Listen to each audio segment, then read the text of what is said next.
The Pumpkin Plan, a simple strategy to grow a remarkable business in any field, by Mike Michalowicz. Picture this in your mind for a moment. There's an old man slumped in a rusty lawn chair. He's put in 50 brutal years chasing a dream that always stayed one tantalizing step ahead. Now the race is finally over. He's worn down, drool trickling from the corner of his mouth, eyes clouded with quiet disappointment.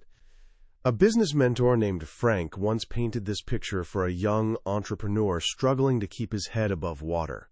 He called this guy that old man with only one nut left, hanging out of his shorts. Yeah, it's crude, but man is it powerful. Because this image captures the silent terror lurking in the hearts of so many people brave enough to build something of their own. The fear that after all the sacrifice, all those soccer games you missed, all those sleepless nights staring at the ceiling, you'll end up with nothing but regrets and a beat-up lawn chair. The young entrepreneur hearing this story was Mike Michalowicz, and at that moment he was sprinting straight toward that miserable future. He owned a computer technology company that looked successful on paper, pulling in close to $1 million annually. But in reality? In his own words, it was total bullshit. His costs were sky high, his stress was through the roof, and his receptionist was taking home more money than he was. He'd become a slave to his own business, stuck in an endless hamster wheel of sell it, do it, sell it, do it, working himself to the bone but getting absolutely nowhere. He was on the express train to becoming that one-nut drool factory. What you're about to discover is how a half-ton pumpkin literally saved his life.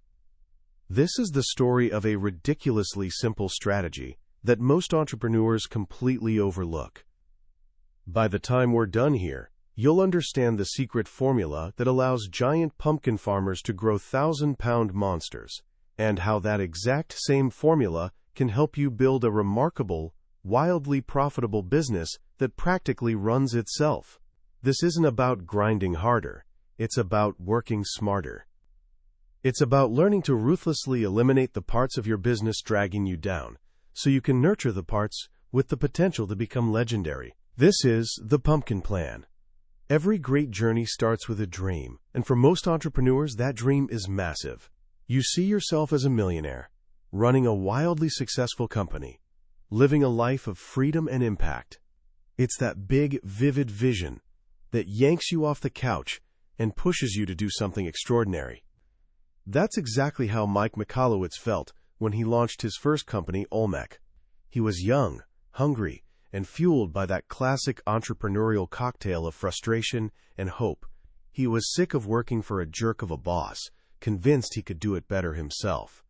So after a few too many drinks with a childhood friend, they pulled the trigger. They quit their jobs and started their own computer services business. Almost immediately, harsh reality came crashing in. They had 0 clients. And even worse, 0 clue how to get them. The Technicolor dream got replaced real quick by soul-crushing fear, the kind that whispers, "What if I fail?"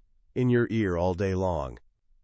So Mike did what most new entrepreneurs do. He started running like crazy. He literally knocked on doors. He chased any and every client, big, small, near, far. He said yes to everything, no matter how ridiculous.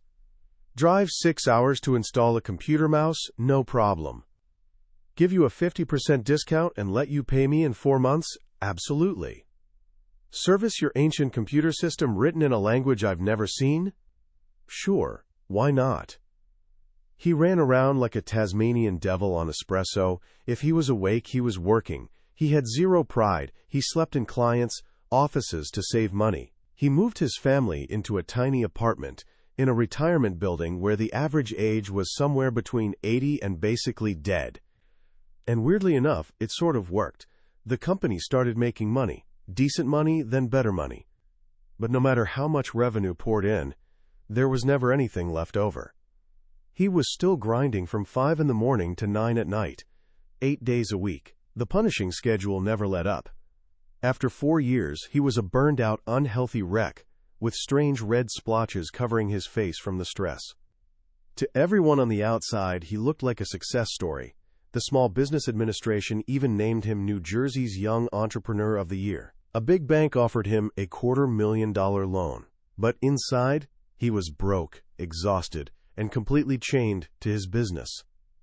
This is the entrepreneurial trap.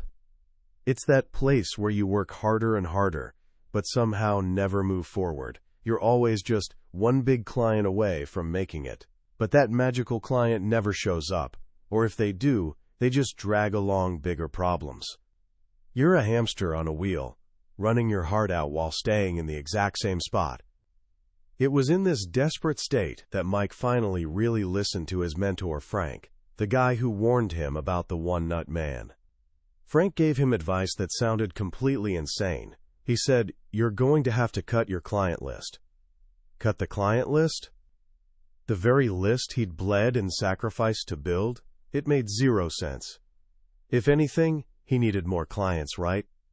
Frank told him to list all his clients by revenue, then separate the top-paying ones into two groups, the great ones and everyone else.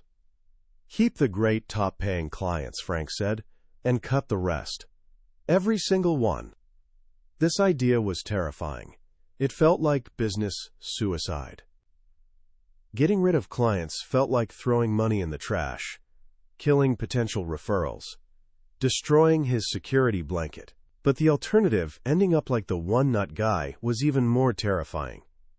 So Mike tried, kind of. He fired a few of the worst clients, the real nightmares. But he couldn't fully commit. He was still trapped in survival mode, constantly putting out fires, dealing with demanding customers, and juggling payments just to make payroll. Frank's strategy made sense in theory, but he couldn't see how to apply it when he was drowning in daily chaos. And then one day in October, a half-ton pumpkin changed everything. He was flipping through the local newspaper and stumbled on an article about a farmer who'd grown a gigantic, prize-winning pumpkin. This wasn't just any farmer.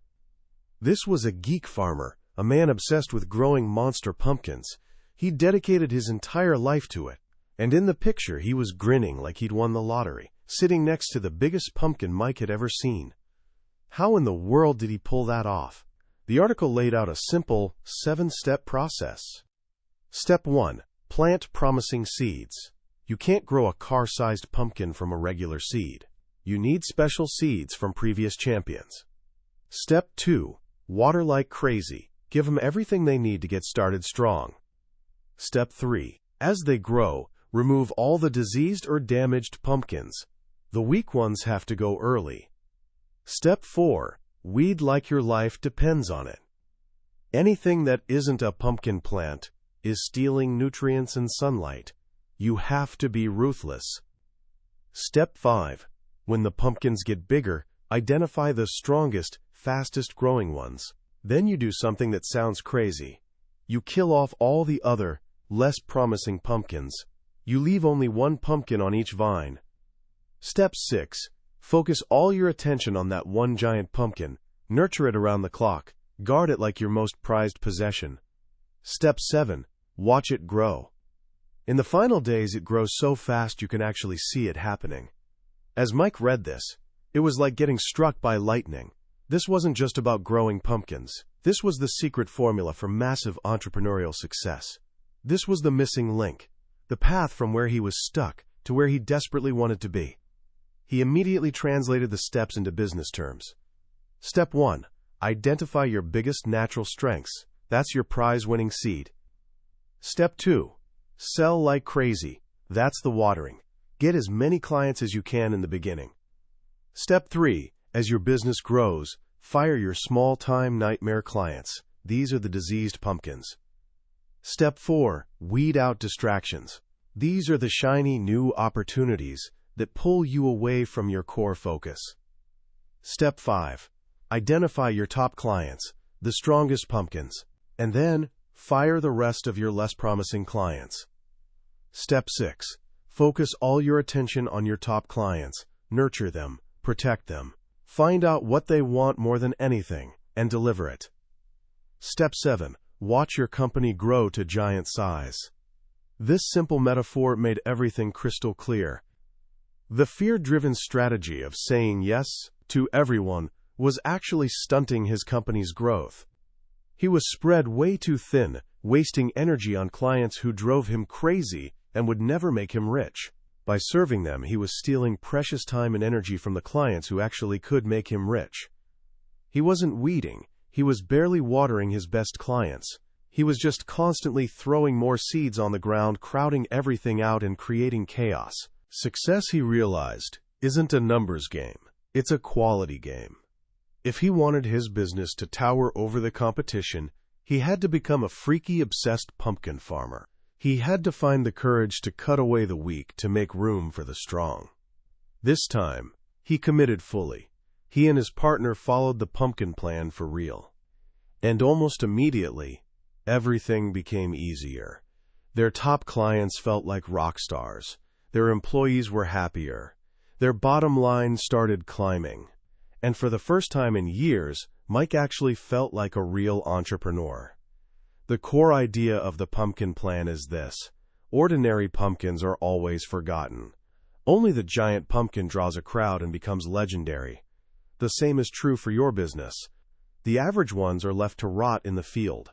It's the most unique, the absolute best, who win big. And to become the best, you don't need to do more, you need to do different. You have to think like a champion pumpkin farmer. So how do you find your own giant seed? This is the foundation of the entire plan. A prize-winning pumpkin starts with a prize-winning seed. And in business, that seed is your sweet spot. Mike visualizes this with a simple diagram of 3 overlapping circles. Where they all intersect in the middle, that's your Atlantic giant seed, the core of your remarkable business. The first circle is your top clients. These aren't just the people who pay you the most. They're the people you genuinely love working with. They respect you, they communicate clearly, and they have reasonable expectations.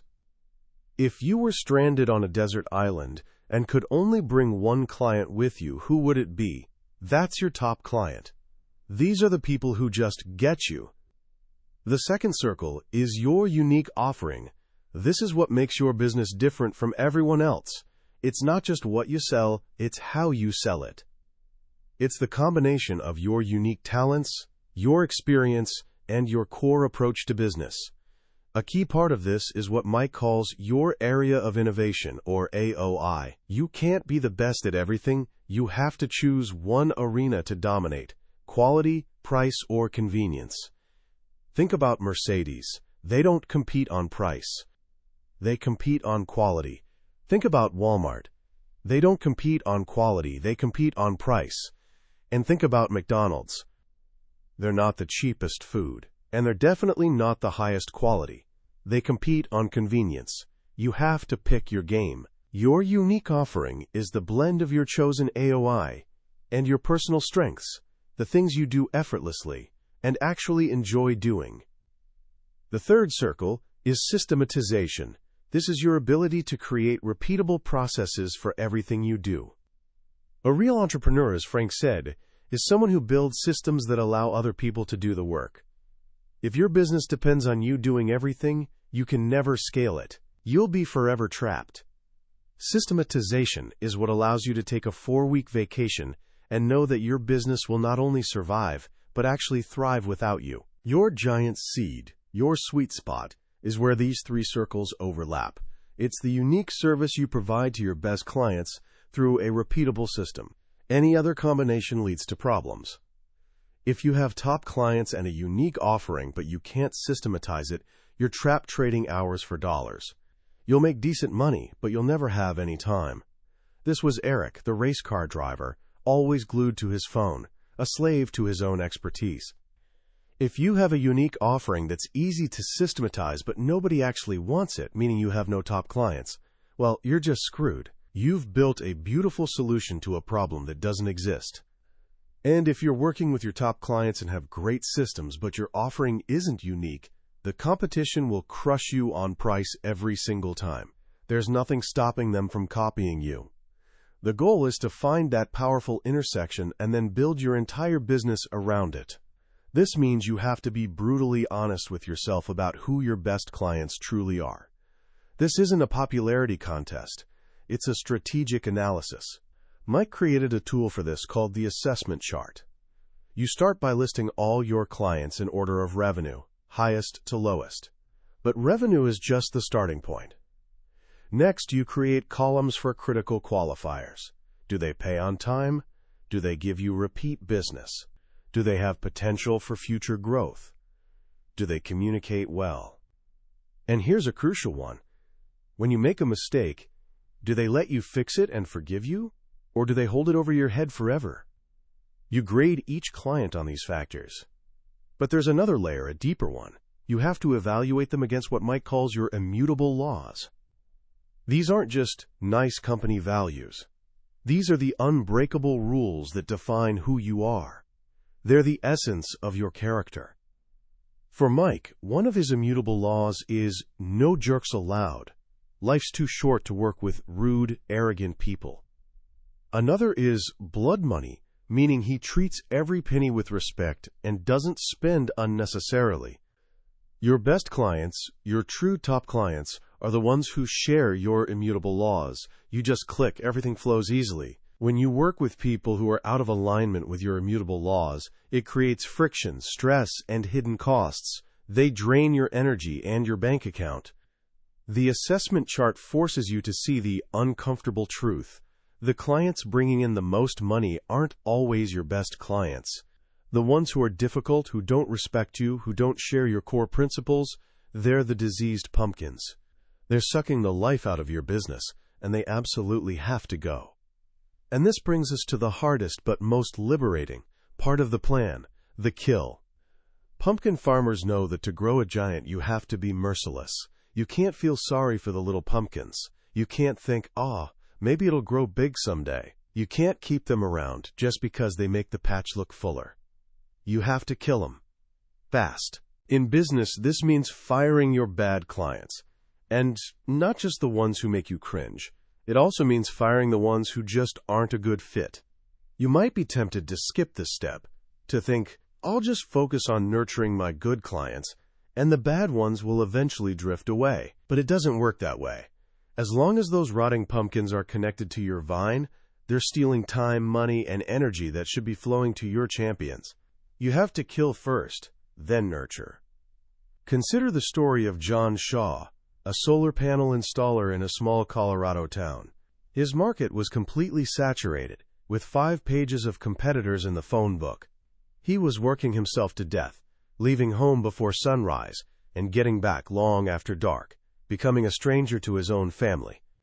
He was a full-service solar contractor, installing both solar electric panels and solar hot water heaters. But he realized something crucial. Installing solar hot water was complicated and time-consuming. It ate up 50% of his time but only brought in 10% of his revenue. Solar electric, on the other hand, was simple and highly profitable. He was terrified to stop offering solar hot water. He thought he'd lose business to competitors who claimed to do everything. But armed with the pumpkin plan philosophy, he found the courage. He decided to say no to almost all solar hot water jobs. He killed off that entire part of his business. And something funny happened. He didn't just free up his time. His solar electric work tripled. When prospects called asking for solar hot water and he told them no, about half would ask, well, what can I buy from you? Saying no actually made him more desirable. In just 1 year, a year in which he took an extra 3 months off work, Shaw Solar doubled its revenue from $800,000 to $1.6 million. He worked less, spent way more time with his family, and made twice as much money. That's the power of killing what's holding you back. So how do you fire a client without burning bridges? Mike offers a few strategies. You can eliminate the service they use, like John did. You can raise your prices. Sometimes a difficult client will surprisingly step up and start treating you with more respect because your perceived value just went up. Or you can simply prioritize your star clients, pushing the problem ones to the back of the line until they get the hint and leave on their own. But firing clients is only half the equation when it comes to stopping the bleeding. You also have to cut the expenses tied to them. Mike calls this the tourniquet technique.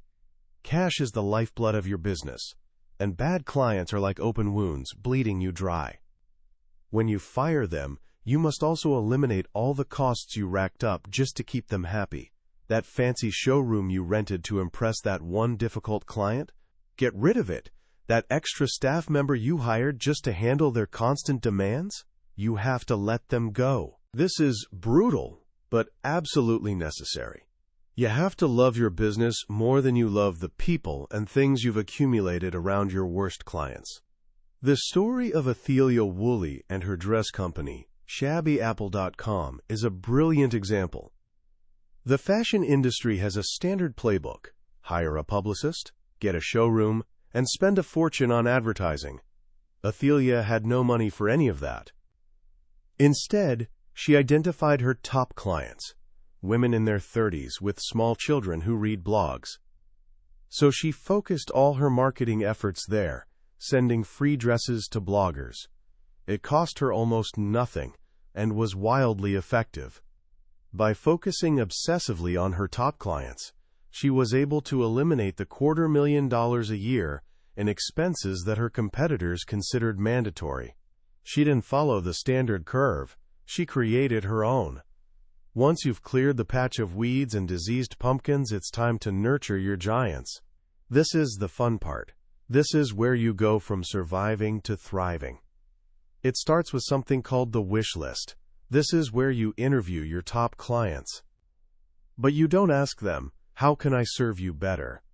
That question rarely gets an honest or useful answer. Instead, you ask them about their world. What's the biggest frustration in your industry? What do you wish vendors in my industry would do differently? What would you change that would let you finish work an hour earlier every day? You're not looking for feedback on your performance. You're digging for their problems, their aspirations, their secret wishes. Because behind every complaint is a golden opportunity to innovate. John Shaw, the solar guy, did exactly this. He listened to his prospects and heard their biggest frustration.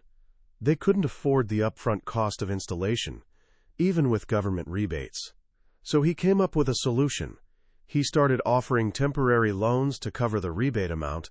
He filled out all the paperwork for them and had the rebate check sent directly to him. It was zero risk for him, and it solved his client's single biggest problem. He became the only solar installer in his area doing this. He didn't just get more clients. He cornered an entire market segment his competitors couldn't touch. Once you have their wish list, you can start playing favorites. This goes against everything your mother taught you, but in business, it's mandatory for success. You can't treat every client like they're number one. If you favor everyone, you favor no one. Mike tells the story of his friend Tommy Munich, who built and sold a company for $30 million. Out of 200 clients, he identified his top 9. He posted their names all over the office. His staff was instructed to drop everything when one of the top 9 called. He modified products and changed packaging based on their needs. The other 191 clients still got good service, but the top 9 got all the love. The business thrived. When he sold the company, the new owners came in with a smarter rule: treat everyone as if they are the best client. They took down the top 9 list. And in less than 2 years, the company went out of business. The old saying, "The customer is always right," is wrong.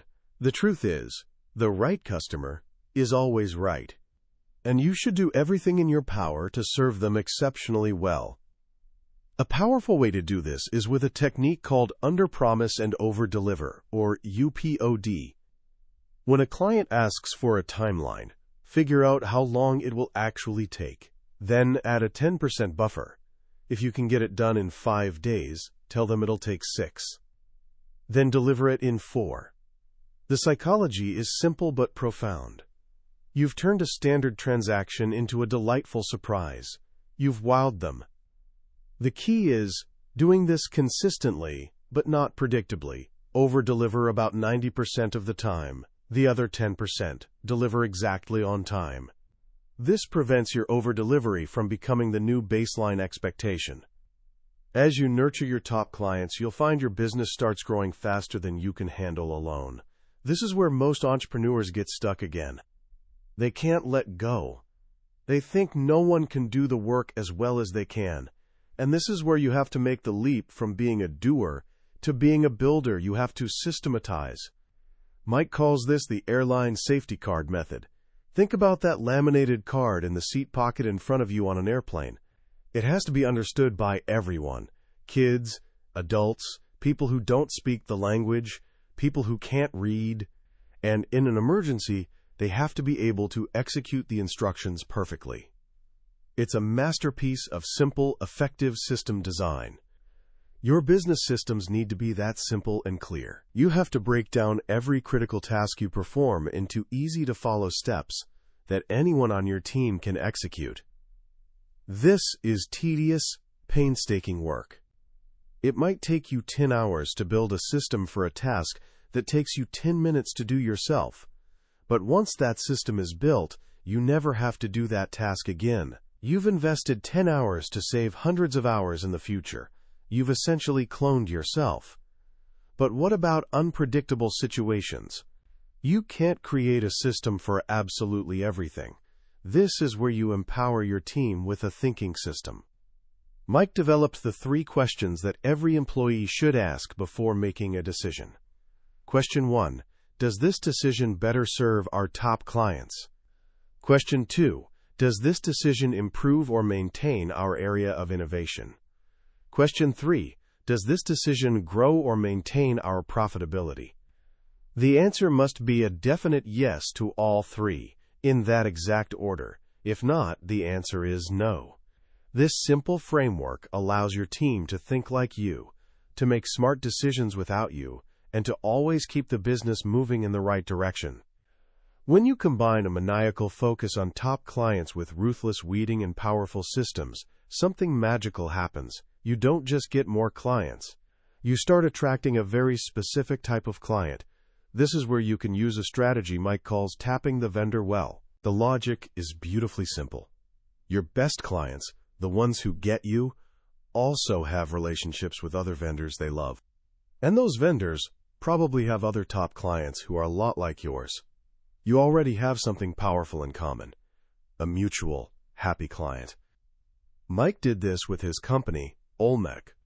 He went to his favorite hedge fund client, Larry, and asked an unusual question. Besides me, which vendors are critical to your business and that you really like? He wasn't asking for a client referral, he was asking for a vendor referral. He explained that he wanted to connect with these other vendors to make sure his work was supporting theirs, to better serve Larry. Larry loved the idea and gave him a list. Mike then called those vendors, asked them for advice on how to better serve their mutual client, and built genuine relationships. He wasn't selling, he was helping. And because he was so helpful, these vendors started referring their other top clients to him. He didn't have to chase new business anymore. He'd created a referral engine that brought a steady stream of perfect pre-qualified clients to his door. In 18 months, he landed 75 new top clients this way. This is what it means to move in concentric circles. You stop trying to be everything to everyone everywhere. You focus on a tight niche. You show up where your top clients hang out. You become part of their world, and you build an ecosystem of trust. When all these pieces come together, the right seed, the ruthless weeding, the obsessive nurturing, and the powerful systems, you achieve the ultimate goal. You kill the curve. Most businesses compete on a bell curve. They see a trend and they jump in, trying to be a little better, a little cheaper, a little faster than the next guy. They're all just building a slightly improved VCR. But a true pumpkin planter doesn't play that game. They create something so different, so radical, that it makes the old curve obsolete. They create an entirely new game. Think of Netflix. They didn't try to build a better video store than Blockbuster. They did the exact opposite.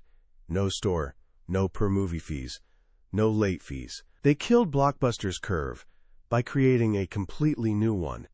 You do this by identifying the biggest frustrations in your industry, the things your top clients complain about on their wish lists, and then doing a complete 180. You do the exact opposite of what everyone else is doing.